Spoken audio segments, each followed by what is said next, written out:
Nation podcast, we have with us a very special guest, the multi-talented genius of a man, Moboy the Penguin. And your name? My name is Devon Travis. Devon, yeah. that sounds familiar. I've known you for 15 years. Yeah, that's great. Why don't you tell us more about Moboy? Well, Moboy is very special. We met a while back at the Goodwill. He was in the bargain bin, and yeah, how did he get this handsome face and these muscular arms here? Well, it wasn't intended. It was emergency surgery. Sometimes you got to do some drastic things, like if you want to save a life.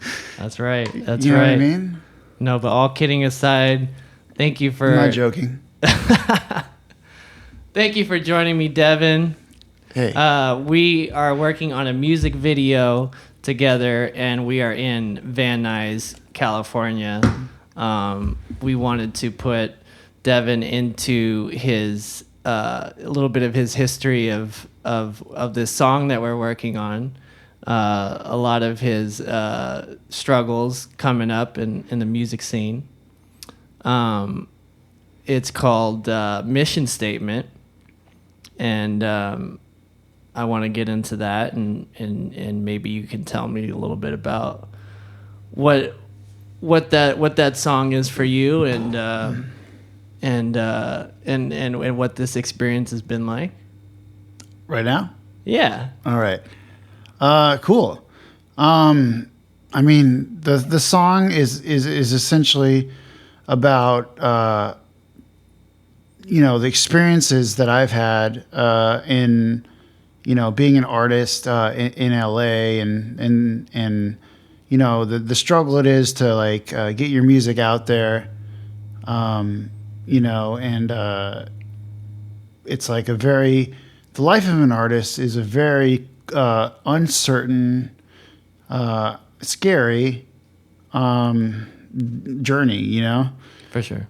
And it's like, I feel like a lot of people, they put on this face, and I think that it's important to illustrate your actual struggles, you know what I mean? And that's what I'm trying to do, with this song in visual and audible context, I guess you could say.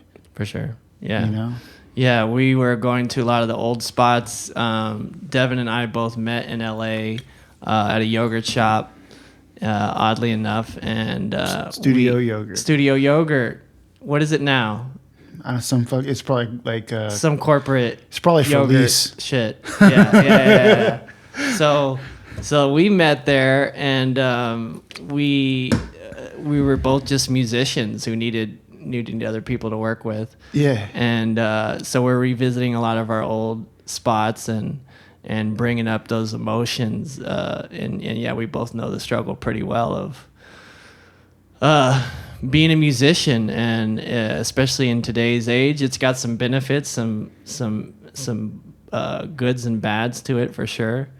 And so yeah, it's been really fun. We went all over LA. I live in Vegas now, and I was just like, we can't do this just in Vegas. There's no context. There's no history there. Yeah, we did. This is our we did a video previously in Vegas too, so that's just a different vibe. Yeah, for sure. So this one was it's like method acting. That's what I think was cool about that idea. You're definitely, you wanted to come here and kind of relive, in a sense, the trauma endured in the lifestyle. Exactly. Just by going to those places and it's crazy being in LA right now during a pandemic. It's a lot more homeless tents, which Devon doesn't seem to be so surprised by. He says that LA has always been a shithole, it's an absolute fucking shithole. Which of course it has been, but I just feel like now there's homeless tents everywhere. I've been hearing about that shit on conservative talk radio actually for a while, and they're all bitching about it. And I guess there's now a law where they're not allowed to like kick those people out, right? Right. So like we're seeing them everywhere. Like I saw them in front of Hollywood High. You know what I mean? Just like I thought that was really awkward. Like you're going to school and you're showing up and there's just like homeless people there set up in a tent. Like how motivating for your future, I guess. Yeah, stay in school. It's bizarre. And then they have like a certain section like that's kind of gentrified, you know, or has always been the West Hollywood section and Sunset Strip. That's like, you know, stay away from this area. I guess it's just kind of unspoken that they can't cross certain lines or whatever.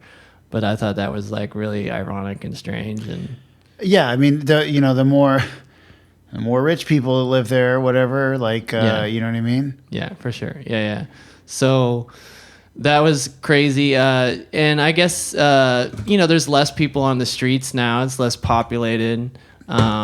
It's getting back, but yeah. Yeah, it's getting back. Devon thinks he already had COVID a couple times. I do. Right? Pretty sure I did. Yeah. Well, actually, I wanted to ask you some questions that maybe I haven't actually like asked you before. Okay. And that I was just trying to like trace back, like what first got you into making music? Like, obviously for me, it was like I was a comic book artist and I had like a friend who was like, hey, you should like, you know, maybe be in a band and maybe make you like a little more popular or cool. And I decided to go for it.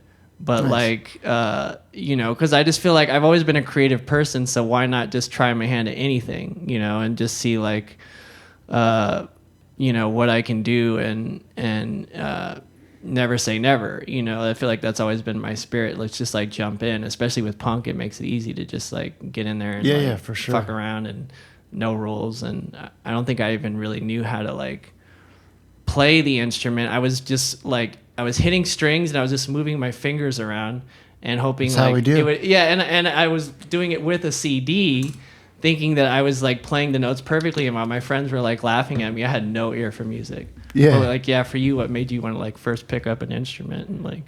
I mean, I remember just seeing shit like, you know, like seeing the Deftones on TV and shit like that, and like Korn and shit like that, and I was just like, huh, that's fucking pretty cool. And then like, so Deftones and Korn, kind of like.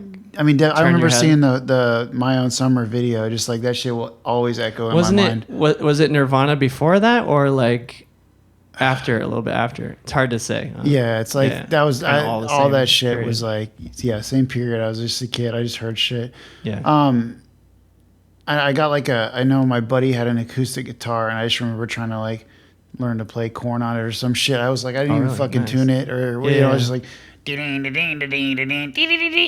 you know what I mean? Yeah. Like just like some fucking ridiculous basic shit, but you know, like. So you did know how to play an instrument. You knew to press the strings. And... I knew to press the strings, and I knew to hit the other string. That's it, though. You were doing it all by ear?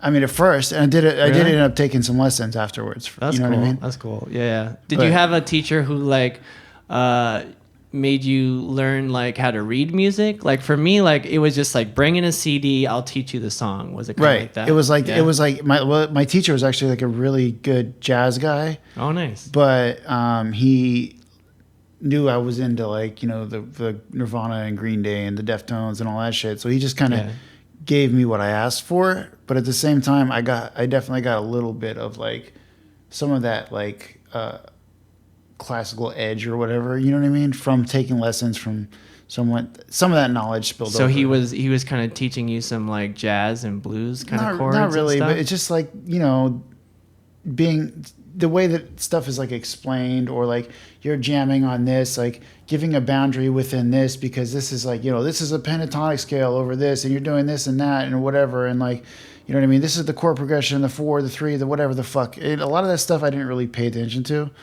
but it's like subconsciously, like embedded itself. You know what I mean? Yeah. And that did help a little bit. So I think a little bit of like, whatever you call that, it's like Music theory, I guess. yeah. Whatever. Like health. A little bit. It's healthy, just enough. Oh, so he wanted. Oh, that's cool. Like my teacher didn't spend any time on that.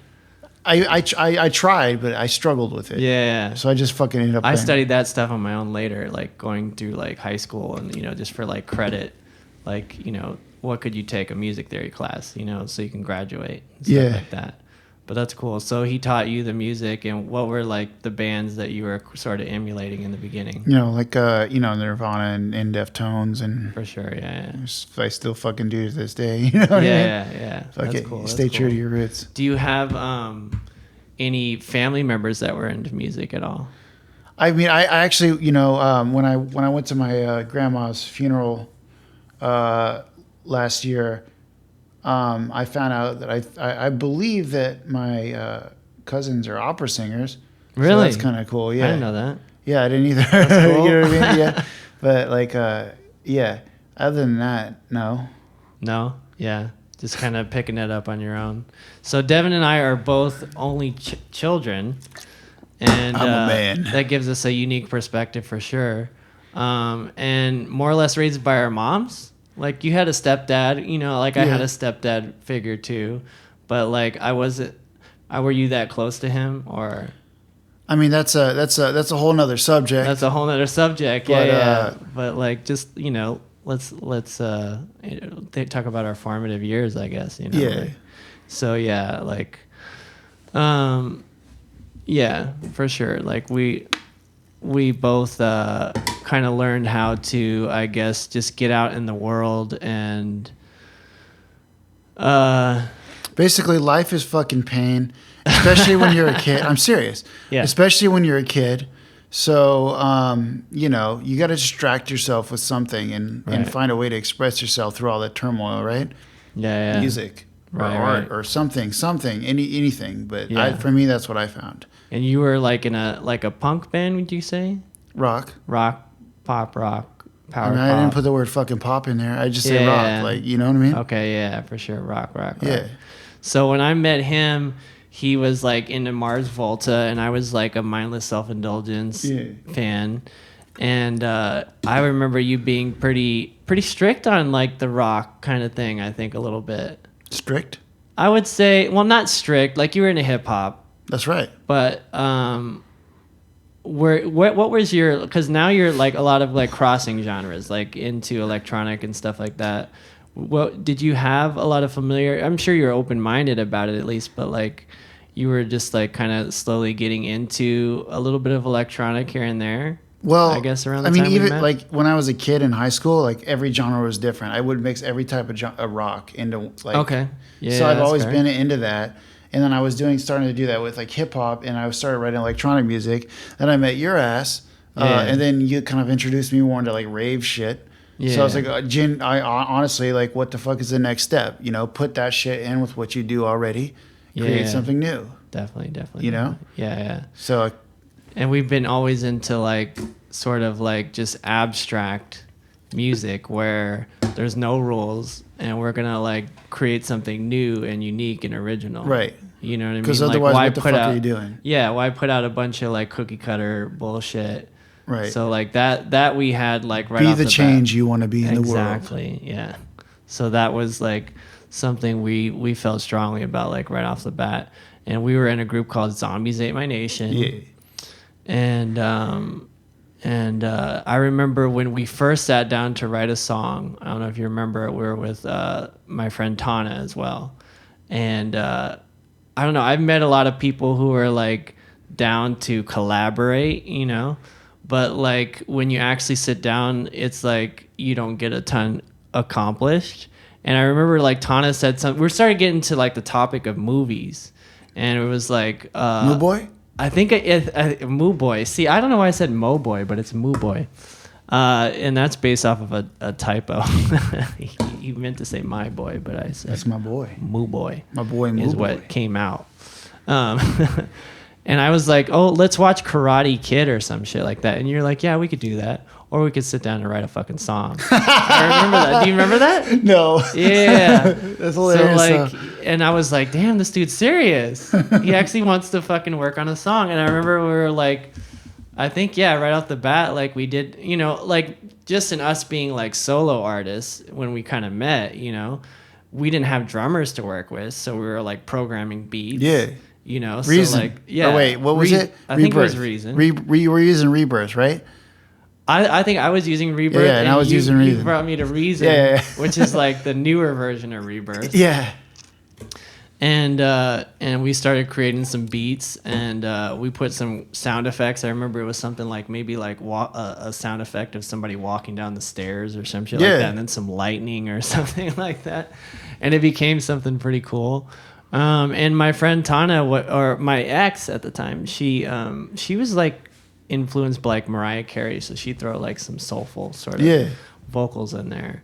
And that was kind of like an interesting blend of like all sorts of things. For sure. And so fast forward to where we are now. Where are we? How'd I get here? Fuck. We're in LA? Yeah, we're actually in a hotel room filming this right now.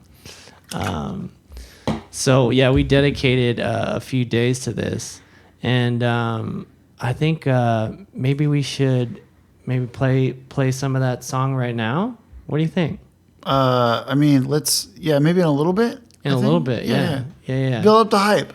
Build up the hype for sure. Let's build the suspense. Yeah. Yeah. For sure. Is that dramatic? Yeah. Thanks. So this is like our fourth video that we're working on now. Is it? Yeah, it's our fourth That's a lot one. of videos. So, and it's kind of a part 2 to one that we filmed in New York. Yeah. I think, yeah. Because it was also like me, just to say, like, me and Devon are definitely not like struggling artists, like starving artists. We're struggling artists, but we're not starving artists. We're kind of like established ourselves in our like gigs that like we're doing to make money that we're comfortable with. I fucking hate my job though. I'm trying to quit it, so I'm gonna go back to being broke again. Yeah. But, and COVID does provide some unique opportunities as far as like, getting benefits from the government who's been stealing our taxes for, years illegally. And now we can like reclaim all that shit that we're paying that we probably shouldn't have needed to. I'm gonna set the commentary out on this one in case someone watches and take the commentary out. No, I said I'm gonna keep my commentary off of that one. Oh, okay, yeah, just in case that one comes back around. But no, you're actually not able to work right now. It kind of sucks. Yeah, I mean the pandemic did affect my day job. I fucking hate my day job anyway. So, but you're good at it. Like one thing that Devon has always been good at is just like taking situations where you're normally like pretty robotic, like even now when I go to the store to get some coffee or something like that, he'll be like the sort of icebreaker to like something that just feels like usually very mechanical and bring out like something really like authentic to where that person is like shaken out of their like mechanical programming for a minute. Like what I appreciated about you is it felt kind of like Tom Greenish. Like I've always been a huge fan of Tom Green, and I always wanted to kind of like have that skill myself. But you had it like right off the bat, and that's also what worked with you in customer service, but also what didn't work for you. Right. You know what I mean? Bosses didn't like it. I would say most customers liked it, but it just takes one idiot, right? one idiot to fucking complain, and then like all of a sudden I'm a bad employee. Right. Like, whereas like shut the fuck up. 70-80%, if not more, liked it or appreciated it. I remember for what it was. We were working at the yogurt shop, and like the dude was like, "You came up in the parent teacher meeting." I'm like, "Are you fucking serious?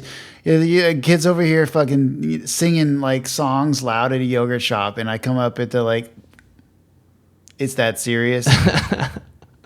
They were talking about you at the parent teacher. Yes, with one of their kids who like, why would that?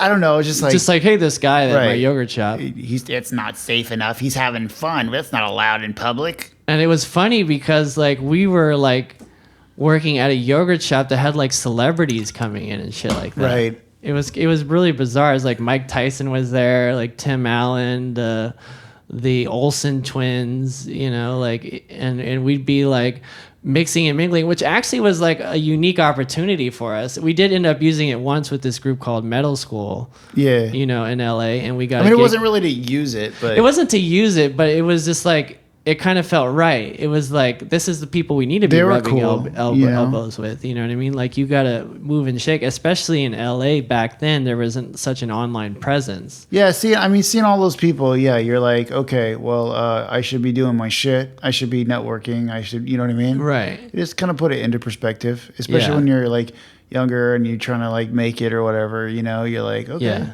I know Devin hates that shit. He's always hated the marketing, the networking, the promoting. Sucks. He's the artist, and I'm sort of like in the middle, a little bit of a businessman. Like, he is too, but like in a way of like still trying to figure out. I mean, we're both trying to figure out the branding and all that shit. Yeah. But like, you know, it's all an adventure. You know, and we're gonna get there. Right. Definitely, for sure.